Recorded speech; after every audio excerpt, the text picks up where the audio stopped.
Paano kung sasabihin ko sa'yo na kahit 0 followers ka sa Facebook is meron talagang paraan para kumita ka online?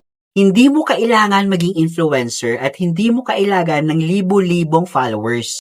At hindi mo kailangan ng sarili mo produkto para lang magsimula. Sa video na to, ipapakita ko sa iyo kung paano ko titingnan yung Facebook bilang isang opportunity para kumita at isa talaga sa mga paraan para makapagsimula ay bilang Shopee affiliate.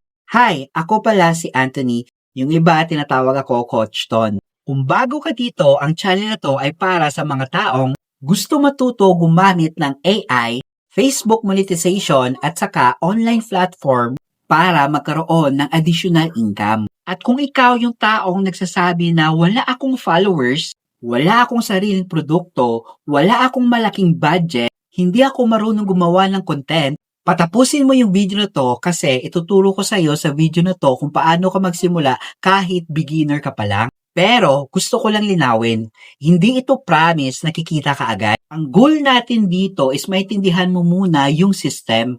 Matuto kang gumawa ng content at magkaroon ng strategy na pwede mo i-test at pagbutihin. Now, isa sa mga paraan na pwede mo pagsimulan is yung Shopee affiliate. Instead na ikaw yung gumawa, mag-stock, o kaya magpadala, pwede ka mag-promote ng existing products gamit ang affiliate links at magkakaroon ka talaga ng komisyon kapag merong qualified na purchase. Now, paano ba mag-sign up bilang Shopee affiliate? So, very simple lang yung gawin mo.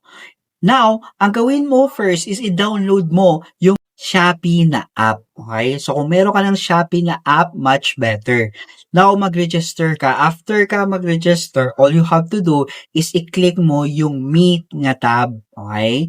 Kapag na-click mo yung Me na tab, scroll down mo lang at meron kang makikita na affiliate program. So, once nakita mo na yung affiliate program, i-click mo yun. So, once na-click mo na, ito yung makikita mo. So, choose individual, okay? So, once na-click mo yung individual, pumili ka na ng platform, okay? Kung saan ka magpo-promote. Depende sa'yo, the more the merrier, okay? So, in my case, yung ginamit ko, yung Facebook account ko. So, na-click ko yung Facebook, in-add ko yung Facebook account ko. Okay? Tapos, scroll down mo lang, meron ka dyan makikita na referral code. Ito yung referral code na ilalagay mo. Tapos, click mo yung submit. Tapos, hintayin mo lang magme-message sa'yo, okay? Through notification o kaya sa Gmail account mo. So, dapat gamitin mo is yung active Gmail account mo sa pag-sign up dito. Okay? Kasi dyan sila mag-a-update sa'yo. Now, once natanggap mo na confirmation na Shopee affiliate ka na, now ito yung problema. Paano kung wala kang on-hand product? Paano kung gusto gumawa ng product content pero wala kang budget para bumili ng product na i-promote mo?